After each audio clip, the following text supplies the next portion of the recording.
Wittgendorf? Why'd you be asking how things are down there? Pretty sure the place is gone by now, right? Plague or something, that's what I heard. Boats tend to avoid that part of the river if they can. Suppose the village might still be there, but, well, not like I was going to go looking for people in a plague village, right? Who in their right mind would? Probably the nobles in their big fancy castle are all fine, though. Unless they got the plague, I guess. Look, thing is, I heard the only reason there is even a little village out there in the first place is because apparently some important battle happened there like hundreds of years ago or something. But since then, well, those woods are pretty damn dangerous, so living out there, well, it doesn't really make much sense, does it? So, you ask me, probably for the best that place becomes overgrown and forgotten. Look, I heard the place had troubles even before this plague. That's life sometimes in the right glint, you know. Some villages become towns, and some... everyone gets eaten by fucking beasts, or burned by inquisitors, or even worse. Thank Sigma, I live in a place like Kemperbad. This is Red Moon Role-Playing. It seems the Berabel is finally reaching its destination, the village of Wittgendorf. You have just passed a great castle, which seems to be the castle of the area, and just as you started sailing past it, a corpse is bumped against your boat. Kruger and Heinrich, you are looking down at said corpse. What do you do? I, of course, look at it with disgust but at the same time, it's not as if this is the first time we see death, and especially not on the river. I just try to see what I can find out from just looking at the corpse. Are there arrows sticking out of it, or any obvious reasons for why this person, because I guess it is a human, is dead and not alive? They seem very bloated, unnaturally so. You think you can see around the arms some strange pink little sucker-like things. Remind you of a squid. The body is already starting to float away as you're looking at it. You see the heads at a very odd angle. Looks like a cut was made there. Doesn't seem to be moving. Doesn't seem to be alive anymore. And it's already starting to float away. Would I be able to get more information using the lessons learned by my Priestess of More friend with Lore Undead? Certainly. Make a roll. 12 under 44, so 3 levels of success. You're not an expert on body decomposition. That's Siegfrieda's job. But the body does look like it's been dead for some time, you think to yourself.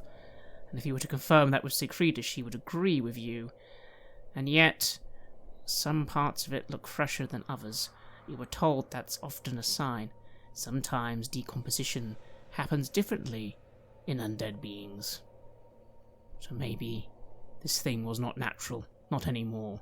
Although it does seem to be very dead right now. Maybe due to that neck wound. Okay, but before my paranoia takes off, when you say different parts, you just mean different parts of the body and not different parts from different bodies that have been assembled into a new body, right? No, it doesn't look like it's been stitched together, but it does look slightly unnatural. I'm not going to suggest we pull it aboard with a boat hook or anything like that to get a closer look. My worry right now is with this being a plague town, knowing how necrosis and various illnesses can cause rotting of a perfectly healthy body. If that's not an oxymoron, then, well, while infection rarely persists, this body is unlikely to be conducive to anyone's health, so let's just let it lie where it is. Agreed. It looked like there had been a cut on the neck area. So someone's been putting these things down. That means we might find a friend here. Assuming that the wound is recent enough, or that our friend hasn't been turned into one of these things after a fight goes wrong. Not that this changes the level of vigilance with which we would have approached the situation regardless, but... No, my reason for hope is that if this thing had been eliminated long ago, it would be in an even worse state than it is right now, in terms of its decomposition. Far be it from me to disagree with a licensed physician. I give myself a smile at that. Also, Heinrich, could you roll a navigation roll for me? Make it easy one, plus 20. I'm going to spend a point of fortune, I feel, because I don't think a 98 is going to do us any good here. But I'll take a pass by 1. That is 38 under 39. Well, the river water's been running down. So, if the river water's been running down, at least it seems to be running down right now, then this may have floated to you from the direction of the castle, maybe? So maybe it came from that direction, and it's floated steadily down this way as you've been bobbing along and finally collided with you, and does indeed seem to now be floating in front of you now, towards the village. That does gel with my general knowledge based on books and stories, that if something terribly evil were to be happening in this town, it would of course be the depraved noble responsible for it.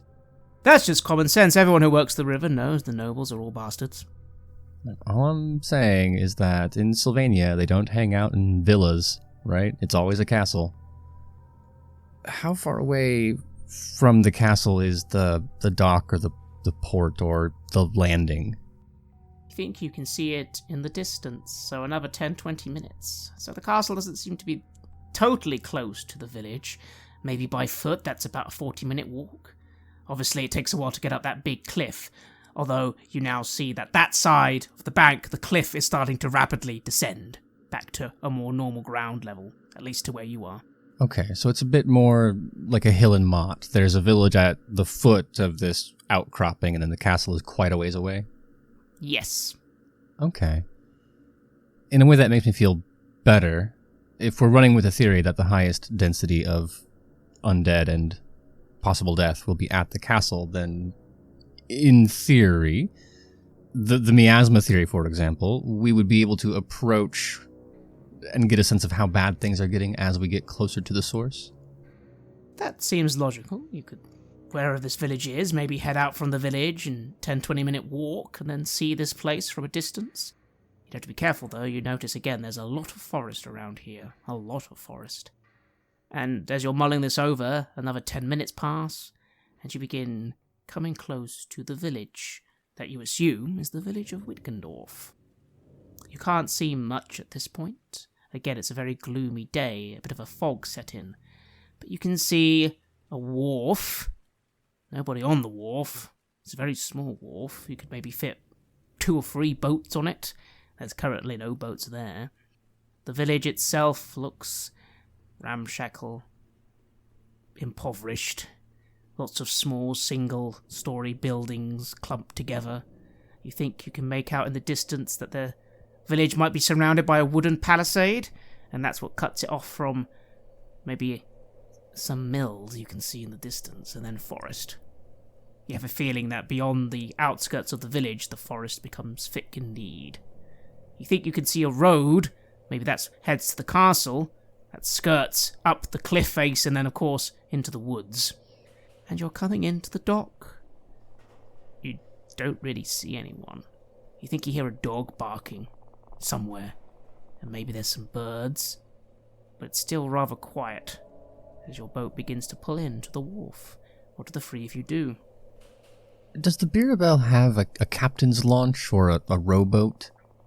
No, it does not. That would take up valuable cargo space on a barge like this. Utterly reasonable. I was hoping there might be a chance that we could investigate the town without exposing the full of the crew to whatever might be here, but I trust Siegfrieda has precautions they can instruct the crew in on avoiding whatever lingers in the air.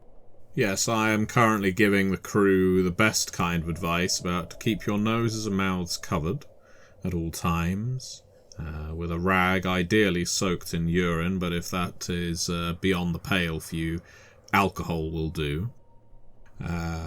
But the main thing is, if anything approaches the boat that does not appear to be walking with a healthy gait, push away from the bank and sail downstream. We will endeavour to catch up.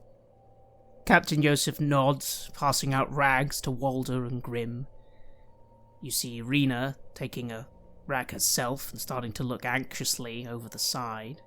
She looks to you, Kruger. I guess we're here. This doesn't look good. This does not look good. But I guess... Well, are you sure you still want to come with me? You've technically done what you said. I'm here. Hey, we've come this far. And, I need to make sure that you're safe. So, I think we need to go together and find your sister. She very hesitantly takes a step off the boat that you've now tied to the wharf and steps onto the wharf, which creaks rather ominously. At this point, Captain Joseph comes over to you, Heinrich. Heinrich, I reckon... You don't have to, but I feel bad just those two heading out. Maybe you could head out with them. See if you can find someone to talk to. I don't even bloody see anyone man in boats here.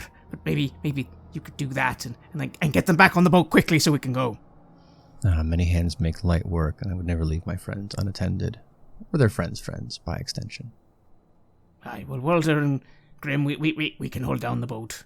As your friend said, if anything weird starts coming, we'll pull off. Unless, of course, it's got crossbows. You promise? Well, of course. Like I said, if they got crossbows or something, well, we won't be able to pull off anyway, but anything weird, monstrous, we'll pull off. Well, it's the best any of us can make of the situation, and believe me, I certainly, and I'm sure Kruger as well, appreciate you taking this less than wise step towards seeing his friend's wishes fulfilled. And Joseph nods, looking anxious, and starts keeping an eye out. What do the three of you do? It seems Rena's ready to get off. But what do you do next, the three of you? I've made sure that I have my weapons with me and the provisions that might be useful, my lockpicks and so forth, everything that might be of use as we get ashore. And I look to Siegfrieda and Heinrich. Likewise, I have my surgical instruments, my dagger. There's not much else I intend to bring with me. I guess a pouch of medicines, in case we find anyone in ill health, although likelihood is anyone living here is going to be in ill health. Probably untreatable.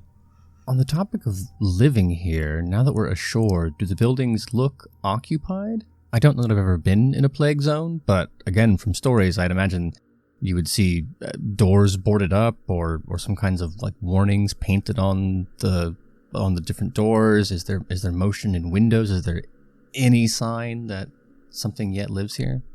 Well, as you step onto the wharf then, if that is your choice, hard to tell. You begin scanning the bank. There are several houses, again all single story, little village cottages, nothing more grander than that. You think in the distance you can see just before the road heads out of the village. Is that a temple?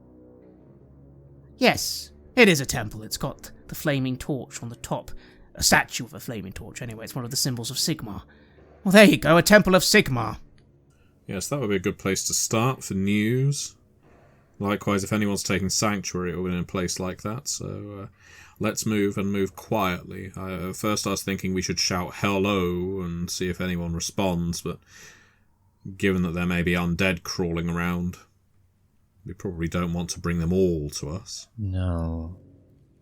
If I could indulge a curiosity, is there, I suppose it'd be a tax office or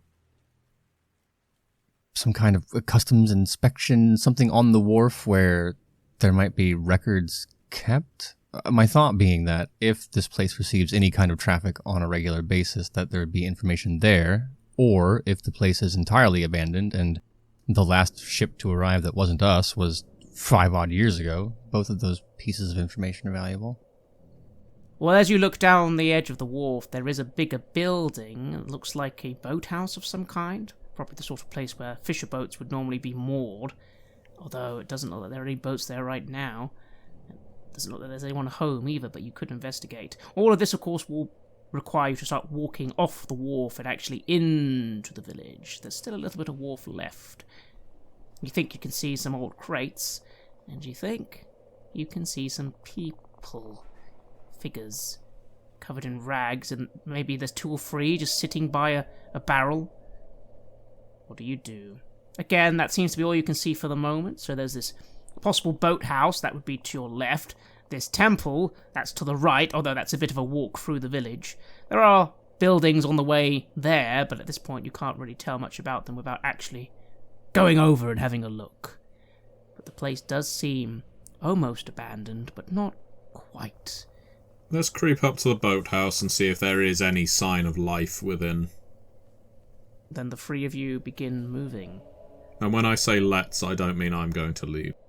I will take the lead. Then, Kruger, you lead the way and begin heading towards the boathouse, walking past some of these figures. One of them springs to life. An older man, a horrible stink to him, smells of urine and vomit.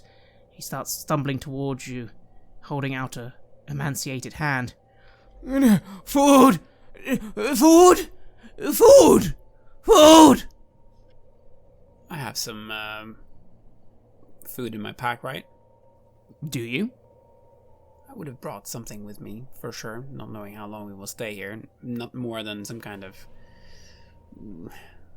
travel ration, though. Some bread or something like that. I will just take up what I have and give him a piece of bread, just to give him something. He seems like he's, well, starving. The man snatches the bread from your hands and shoves it quickly into his mouth. Someone else then stirs behind him. There's another man with a long beard as well, and he starts trying to fight him for the bread. And then a woman comes before you, covered in dirt and filth. Food! Food! And then you see some movement from the boathouse. 2 or 3 other people are starting to head towards you, trying to run, but then one of them just falls to the ground in the mud, and another one seems to be limping because half their leg is gone. They're on crutches. What do you do? I believe our generosity might be getting the better of us. I think you might be right about that. But these are just normal people from what we can see, right? I mean, in very bad shape, but they don't seem, well, unnatural, do they? Well, as you're thinking, they come closer. They stink terribly, and they're dirty, and one of them, the eye is red and encrusted with some sort of pus, and another woman comes forward, and she seems to be lurching with her back swollen. And now 4 or 5 people are coming around you, reaching their hands out. Food! Food! Food! Food! I try and speak above them. People, please, I am a physician. If you need medical treatment, just sit where you are. If you keep approaching us, we will have to back away from you. They begin coming closer. One of them begins reaching a hand out to you, Siegfrieda, to grab your arm. No, get off! Try and swat it away. You swat it away. Woman falls to the ground as you swat her away, begins crying, and then another man, taller, comes forward, and he tries to grab you as well. I'm sorry. We can't help all of you. If you need help, you need to sit calmly so that we can come to you. If you mob us, we cannot assist you at all. I appreciate Siegfrieda's approach at reason, but would this be occasion that an intimidation might work to create some space? It certainly might. What do you intend to do? I don't want to escalate the situation terribly, and I certainly don't want to shoot someone who has committed no crime other than being in the wrong town, but I can level my pistol and at least attempt to make clear that I will use it if this continues. Then make an intimidate roll. Give yourself a +20. 35 under 57 with the bonus, so 3 success levels? You begin pointing your gun at these people, making a point. There's some confusion at first, and one man just keeps coming towards you, but finally his eyes do sort of settle on your gun. He looks confused, and then he just starts backing off, and they all do. They start whimpering and, food! Food! But they now are backing away from you, trying to hide in that building again. We mean you no harm, and we'd like to keep it that way, but let's please be orderly. Is there any indication that these words are landing? Not really, no. Already, most of them are backing off from you, clearly afraid. The one fighting with the other man has stopped, and there's no more bread, and they're just looking at the ground, and then backing off from you as well. Your gun has definitely had the effect you wanted, but it doesn't seem to be making them calmer. It just seems to be replacing desperation with fear. Oh, I'll have to take it for now. Looking between Siegfrieda and Kruger, we can't feed all of them, the 5 perhaps, but any more and we're in trouble. No, I think we just need to move fast, and we're likely going to be able to move faster than them. And maybe when we get back to the boat, we can deposit some food for them on the riverbank, but for now we need to keep moving. Agreed. Very well. It's really terrible what's happened to them, though. Imagine being in that kind of situation. The desperation you must feel. Well, I would rather not imagine it so long as our feet remain on this soil, lest we bring that energy into the universe and manifest it by way of accident. I suppose you're right. The experience does have Heinrich on edge. He's a bit more shooty than he would normally be. Certainly, but for now it seems your gun has scared them off. But they're still watching you. Some of them anyway. Do you still make your way to that boathouse? You notice that's where some of them came from. No, I think I've gotten the answer that I wanted. There are people here, so I don't feel a need to inspect records, and I'm also a bit nervous about putting us in a position where there are that many avenues for people to approach. In that case, where do you head to? Rena's looking around concerned. She remarks to you, Kruger, I don't bloody know where to start. What the... Are you sure okay, Temple of Sigma, but it doesn't look that good, and we still have to go through the village to get there a little, wouldn't we? Unless we can skirt round on the riverbank. That would take a while. We'll just have to try and sneak. I think I can hopefully find us a path that keeps us away from the people, from the villagers. I'll scout ahead and hopefully we can move mostly unseen from here on out. In that case, roll Stealth Urban at a -20. That is very good. That is... I just succeed. 1 success level.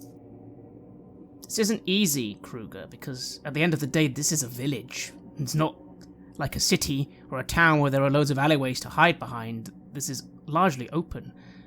Instead, you just try and skirt around the buildings, keep close to them, directing the others to kind of just keep their heads low. You also notice there's not many people actually about. You at one point hear a door slam shut. Someone's closed a window, but they didn't see you, don't think. You move forwards through the village. You think for a moment you see somewhere that it looks like it's a street with some shops on it, or at least they have signs that would indicate there were shops, but that's away from the temple, so you won't go there yet. Maybe there's even a sign for an inn there, you think to yourself. There's some other buildings on the west side of town. Again, there's a couple of mills, although you notice only one is even moving. The other two seem to have fallen silent. Looks like that's where the farms are, maybe, and then of course the woods. You begin trying to head people around. At one point, as you're heading towards the temple, you do all hear a sound from a small alleyway. It sounds like growling of a dog and another dog, 2 dogs maybe, and they kind of go growl. But these dogs don't bother you. What do? I don't trust these animals any more than I trust the people around here, quite frankly. If Kruger is successfully leading us stealthily, I still think we need to get to the temple before anything else. If there is a centre to this village, an elder or a priest or something like that they should be there. So I think Kruger needs to lead us on a sneaky way into this temple, if it's possible to do so. But if not, I do say to my companions, regardless of whether we're spotted, we need to constantly move. These people are only going to be able to catch up to us if we stop. So even when we get into the temple, the likelihood is there is only going to be one way in and out. We need to get in, look for whatever's there, whoever's there. If there is someone there, fine, talk to them. If not, we need to get straight out again. We can't afford to get trapped. Absolutely agreed. And yes, I will attempt to scout ahead and lead the party in such a way that we reach the temple without any further, interesting encounters. But yes, I wonder how that will go.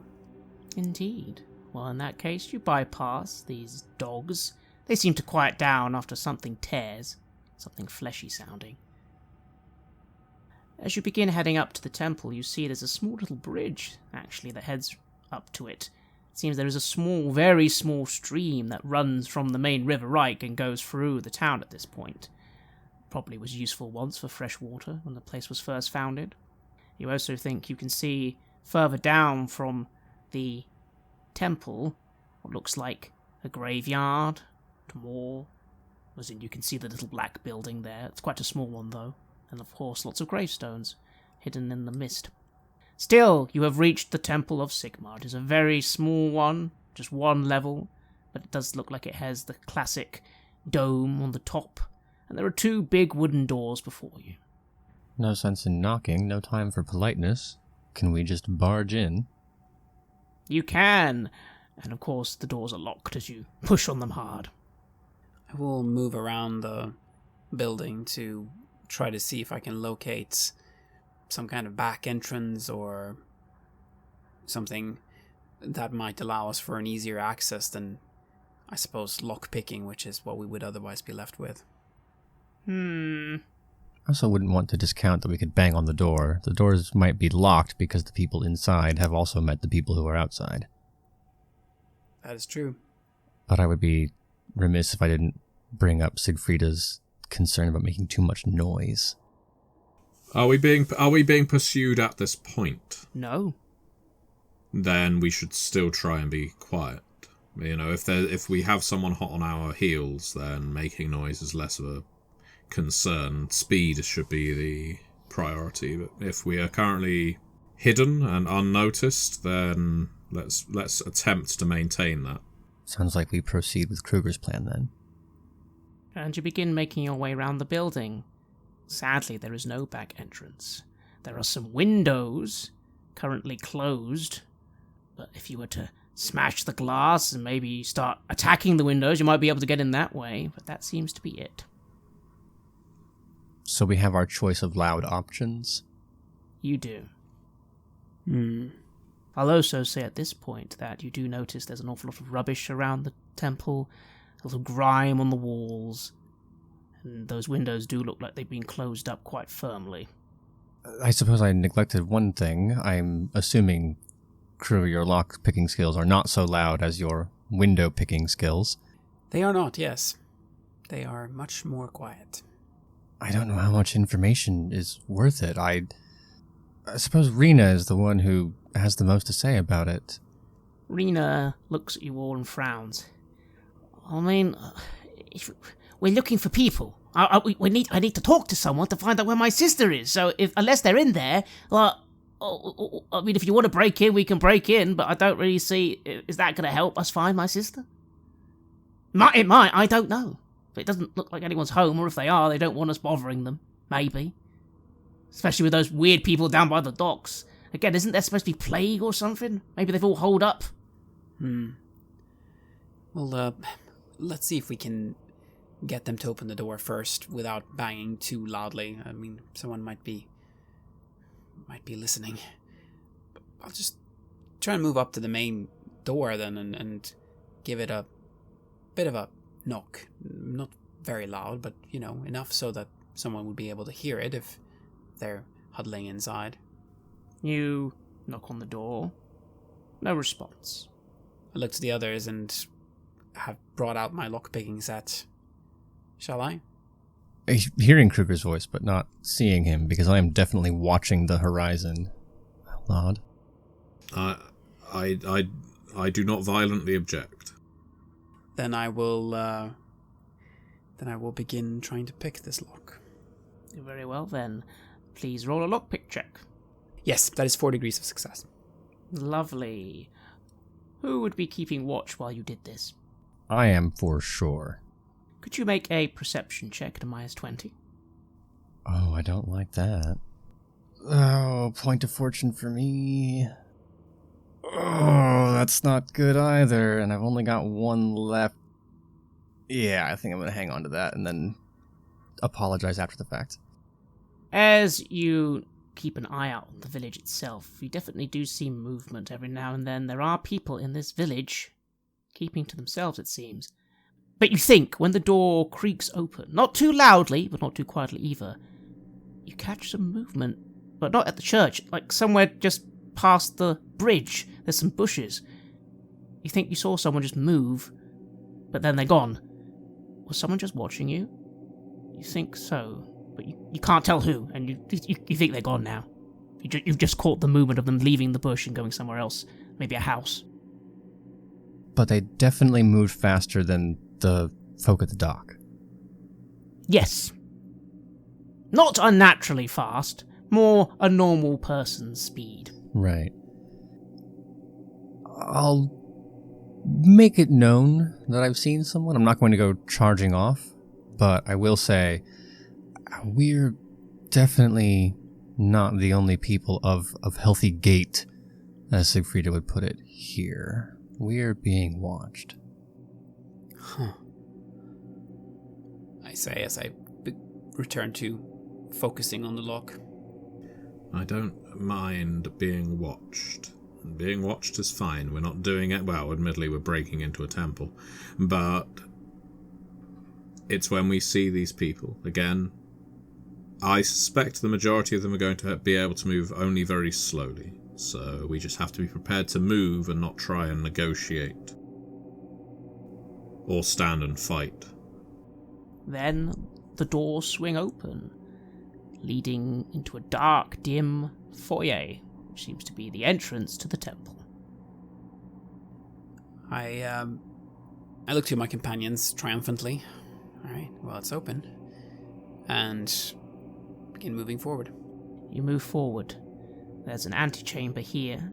On the walls are famous scenes from the life of Great Sigmar himself. Of course, you'll have seen these before. Him riding on a great horse, him casting down demons with his mighty warhammer, covered in grime and filth. There's some chairs and there's an offering box that's been spilled to the ground. Someone's definitely not been keeping this place tidy. It's to be expected, I suppose. It's quite depressing to see how much this place has deteriorated. How long has this been going on? Well, according to Joseph, he said the plague started 2 years ago. I'm frankly amazed there's anyone left. But, well, the fact that they locked the temple means either someone locked themselves in or they fled and locked the doors on the way out. But if there's one thing we know for priests, is that they like to chronicle everyone's sins and confessions and so forth. There may be something here that tells us about what actually befell this town, this village, I should say. Indeed. Alright. Well, let's continue moving forward. And I look to Rena and to Heinrich as well to see how they're doing. Rena comes behind you and whispers again, "This better be worth it. I don't see anybody here." No, there might be something that details what's happened to the people in the town. Maybe even something that mentions what's happened to your sister, where she would be. All right. Again, she's been here for a year. Or should have been, anyway. I think as we're entering the church, I will have backed my way towards it, and just to make sure no one is coming up at the last moment, shutting the doors behind us, is the lock the only way to secure it, or is there like a bar that comes down, like a wooden something or other, or is it just the lock? Well, there is a bar that you think you could put over the doors. You could, of course, lock the door again. Kruger was very good at what he did, and you think the door would lock normally, probably, based on his tools, without actually needing a key anymore. I suppose whichever would be faster to undo on the off chance the danger is inside the house as well as outside the House of Sigmar. The bar, probably. I'll go with that, then. I want to keep us from being surprised, but also have an avenue for a hasty exit. And with that secured, then I will rejoin our little expedition. I'm going to start... Well, usually these temples have like a store of scrolls, or, in effectively a rectory, an adjoining building or something like that, or a section that's closed off for the clergy. Does this temple have anything like that, or is it just a wide open space? Hard to tell at this point. As you start stepping forward into what you assume is the main temple, you do look to the left and right, and you do see doors heading left and right, possibly leading to smaller areas. But currently, you seem to be in a very large open space. That makes sense. This is obviously the key part of the temple, the part where people come to pray. Do you begin looking around this room? Yeah, start in the chapel. Why not? We might find something here. First of all, the area is oddly lit. You look up and you see that the dome at the top does filter light through, but it's rather bright, actually. Oddly bright. Not a alarming brightness, quite a calming one. There are several pews that still seem to be standing up for people to sit at. Before you is a great statue. It is, of course, of Sigmar. His right hand is raised as though in blessing, and his left, he's got it down by a sort of sword. Quite an intimidating statue. You see on the walls all around this room are tapestries and beautiful painted pictures depicting various holy stories. And there is text, lots and lots of text, written in classical, but rather simple classical. There's also an altar before the statue. There is a book on it, with the great symbol of Sigmar on it, and there's something else next to it as well. You can't quite see what that is without going over to the altar and picking up the book, you think. And again, those doors to the left and right. What do you all do? I'm quite happy to approach the altar. I'm not interested in interfering with any religious articles. So it does occur to me that I have been in very few temples in my life. Most of my life as a trainee physician and everything else around it has been pretty sequestered. So the light effect that is coming in through the roof is really quite impressive to me. I wonder how they manage that. But I approach the altar. I want to see what's next to this holy book. As you approach the altar and you look at the book, it looks like it's resting on something. An object of some kind? You'd have to move the book to see what it is. I do so. You go and you move the book, quite heavy actually, but you push it aside, and there seems to be a large key. It's underneath the book. It's a bit odd, but there it is. I hold it up to my companions. I wonder if this was what was used to lock the door, and if so, that means the priest would still be in here somewhere. Of course, it could be used to open something else, but it is a large key. Something to keep in your pocket, at the very least. You'd mentioned there were books in classical laying about? Not books. Written text on the walls. Ah. I mean, there's also a book as well. You haven't opened that. But I happen to be able to read a smattering of classical. Could I try to parse that? You certainly could, because as you start looking at it, it's written very, very basically. You realise why this is religious text, and often they do like people to be able to read the religious text, even if it is classical. It's not as if only priests are allowed to read, after all. So it's not actually that advanced for classical. So yes, give yourself a plus 20. See if you can read this language. Yes, I have wasted a critical on this roll, an 11 under a 64. You begin reading. And it's really odd, Heinrich, because you're not that good at classical, but for some reason this is very easy to understand. It's the history of the church, the history of Sigmar, but also a bit of the history of the actual place itself. You don't know if this is common or not, you don't really visit churches often, or temples, but it seems to be telling you quite a few things.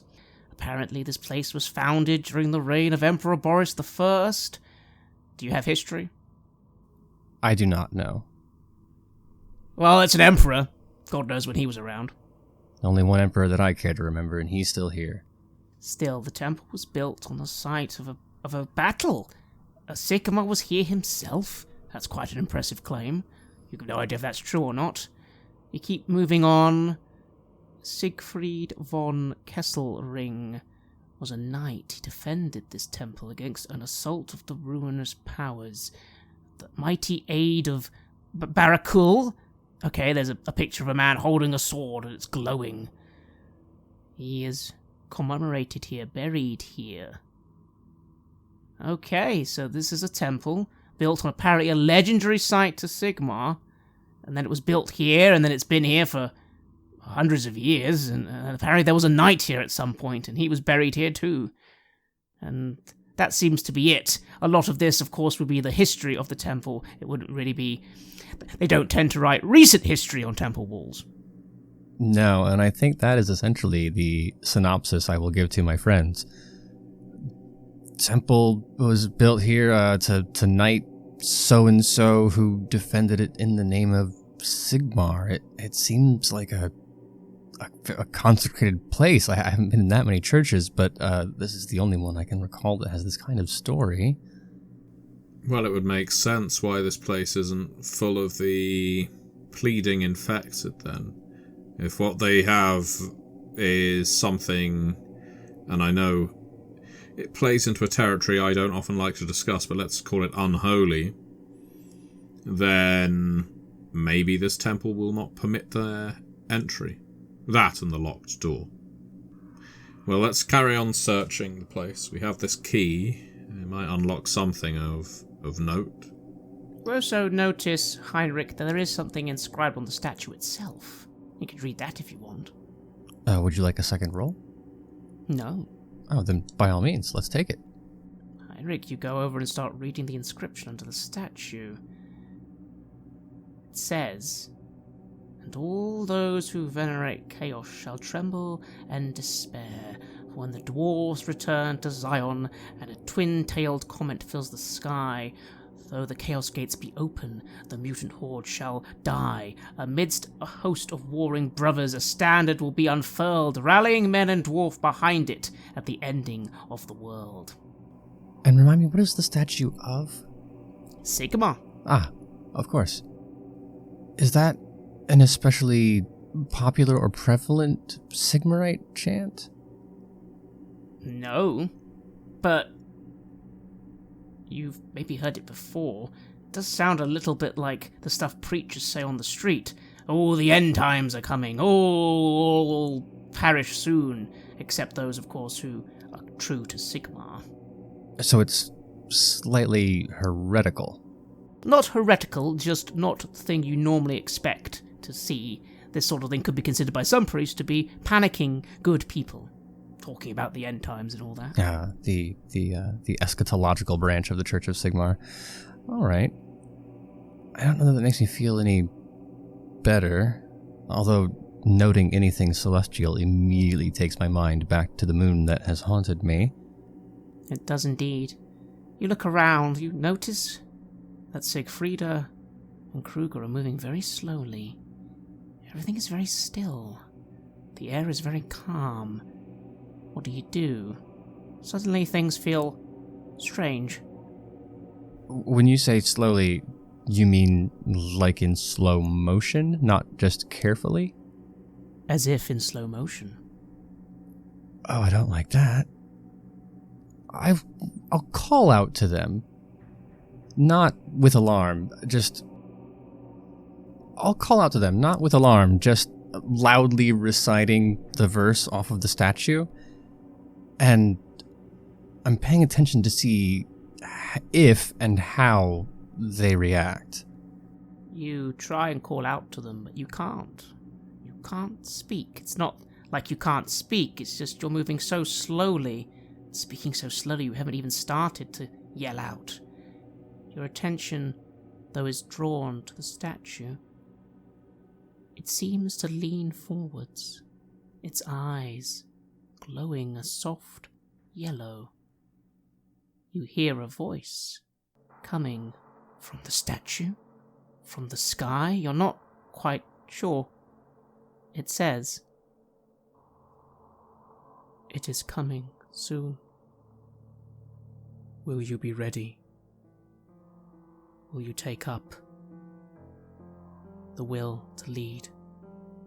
Will you stand when others will fall? My mouth is agape, in part because it's moving in slow motion, trying to speak, but I've had this feeling before. Of course, there's the normal ego of I am destined for greatness, but the first time was a vision, now something more.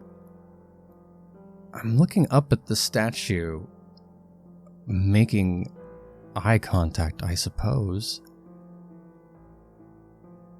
And there's that flicker of the naive Heinrich who showed up alongside a road next to a carriage.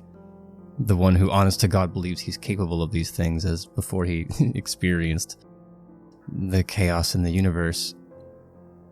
And a bit automatically, unthinking, but not in a thoughtless way, in a genuine moral reflex, I say, I am, and I will. You will. You are. I know you. When the time for a sign comes, return here. That will help you lead. Till then, be wary. Be wary of the ruinous powers. I have not abandoned you. I will return. I will return. What do you say, or do, or think? To be terribly honest, I'm having a hard time doing any of those three things. This is overwhelming. If asked to explain, I would say it's radiating from the statue, but there's a pride and a warmth, I would say, inside me. I'm not one for prophecy, but this is different. It's a religious experience, I suppose, in a way that I would hesitate to explain to Siegfrieda. I suppose I can only make the promise. I swear, when the time is right, I will return.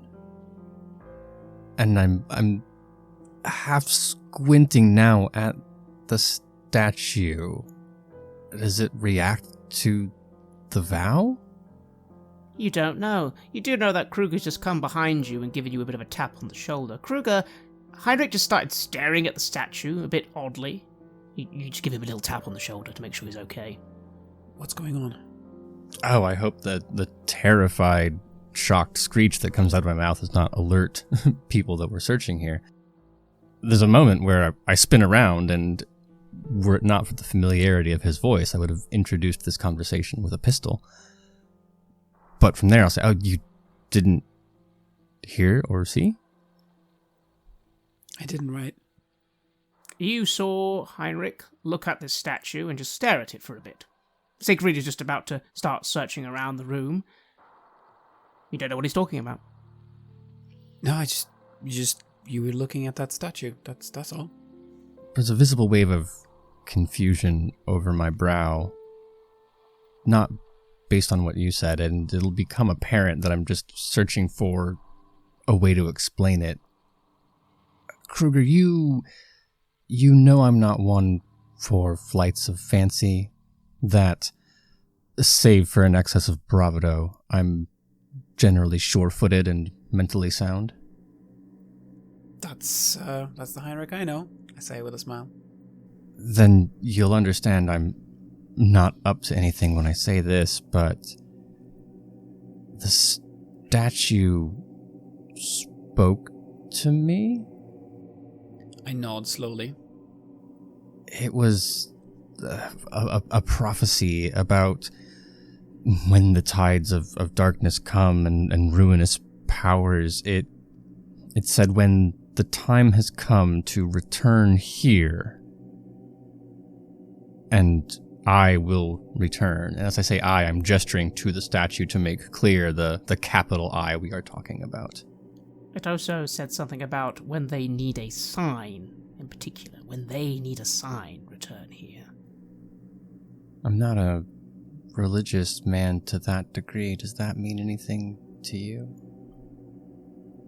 Sounds like you're part of some kind of prophecy or something. Siegfrieda, you overhear this conversation as well.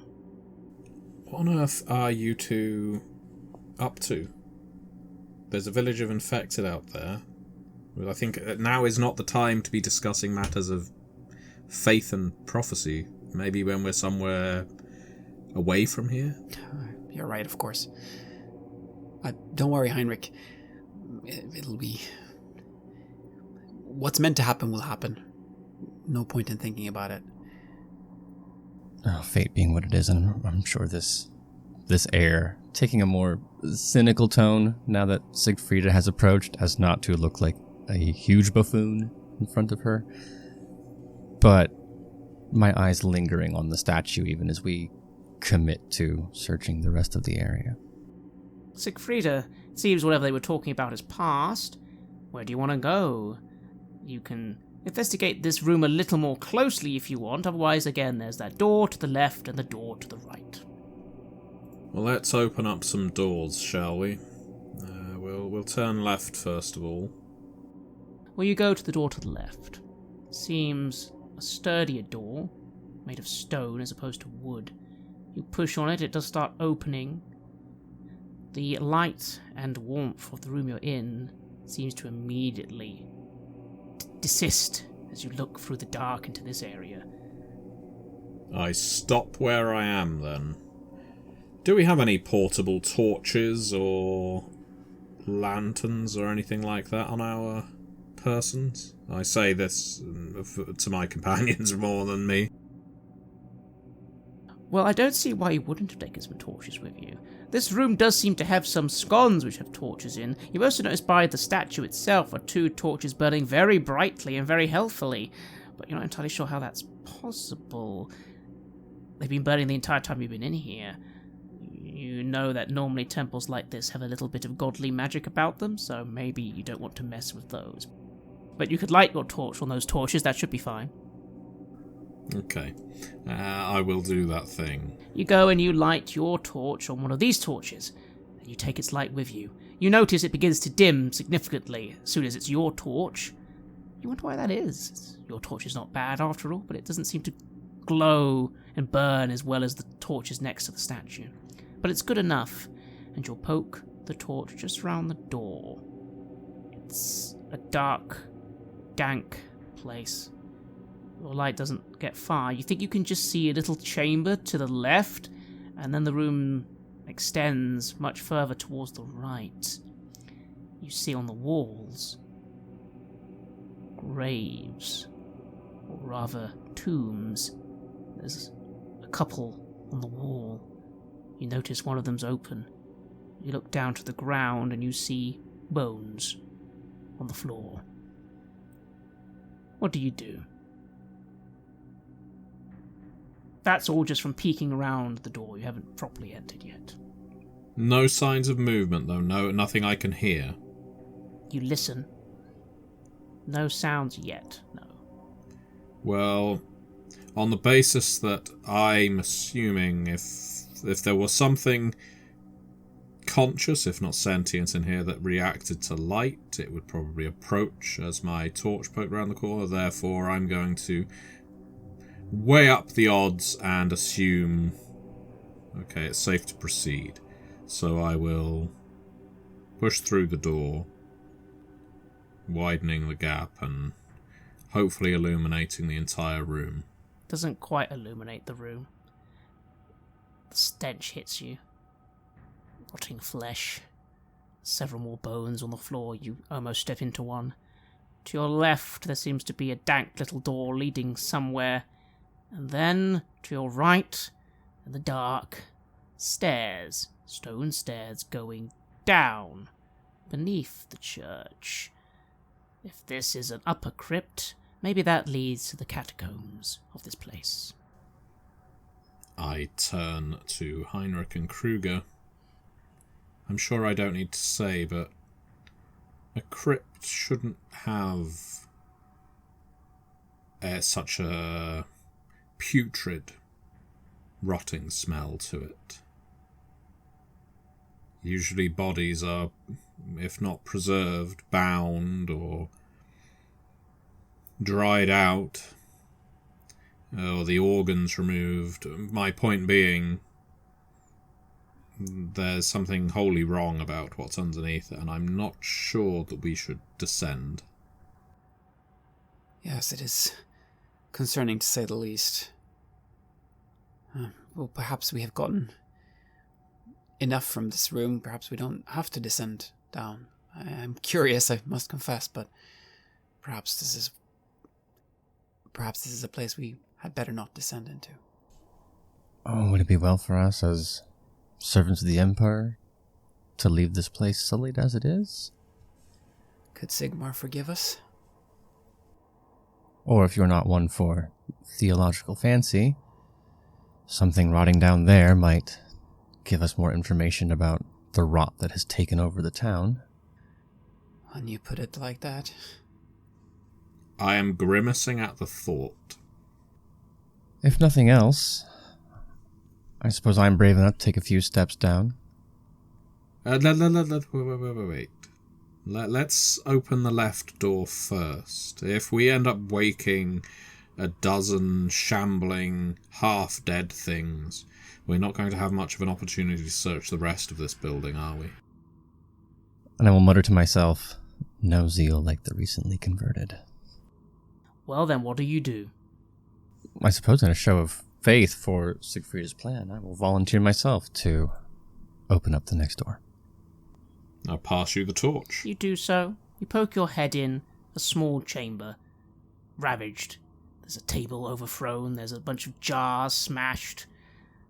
You think, Siegfried, poking your head forward, there's some medical equipment lying discarded on the floor. Perhaps a place where bodies were prepared?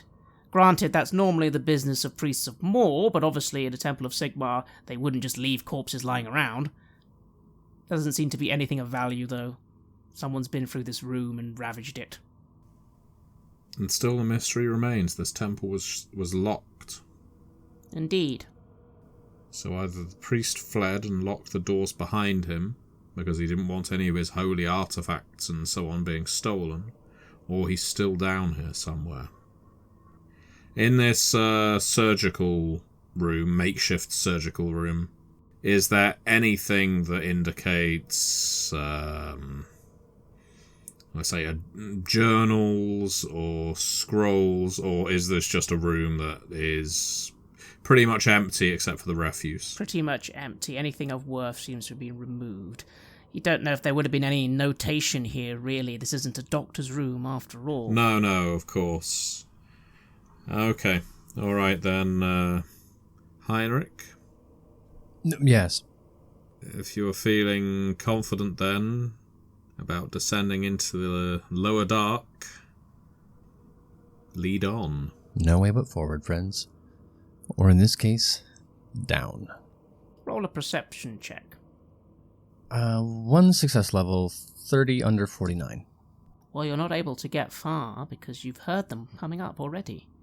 You turn and you see people beginning to cramp out of the darkness. 4 or 5 people, some men, some women. They've stopped, and in front of them, a woman, haggard-looking, yet young, maybe, wearing the vestments of a priest of Sigmar, or at least an initiate, maybe. And, well, they're there suddenly. You've caught sight of them before they actually surprise you. They've crawled up, and the woman looks at you and says, "What are you doing? Who are you? Who are you, intruders? Leave the temple. We are closed. We are closed." Calm yourself, ma'am. Who are you? Who sent you? No one has sent us. We've come from Lady Wittgenstein. If you tell her we are closed, and we will not interfere. We are not interfering. I assure you, madam. First of all, do not know who Lady Wittgenstein is. We're travelers. We've come down the river. We stopped here to look for a friend. We are not here. Leave. Leave now. Interfere with what? The woman just glares at you a little. Roll me a perception check, Kruger. That is no good, so I will retry that with a point of fortune. Ah, that is better. 1 success. You notice one of the men behind her.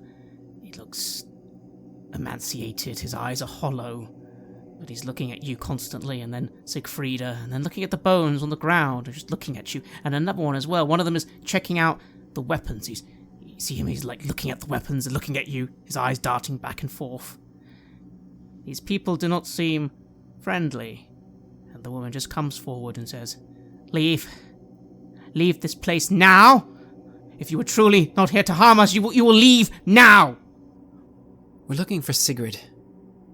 We do not know where she is! We do not know where she is!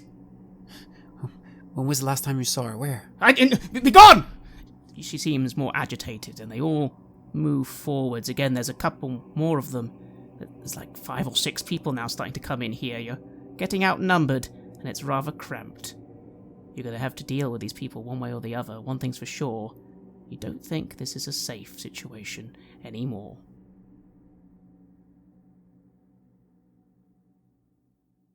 You have listened to an episode of Red Moon Roleplaying, where we play the legendary campaign The Enemy Within for Warhammer Fantasy Roleplay 4th Edition, published by Cubicle 7.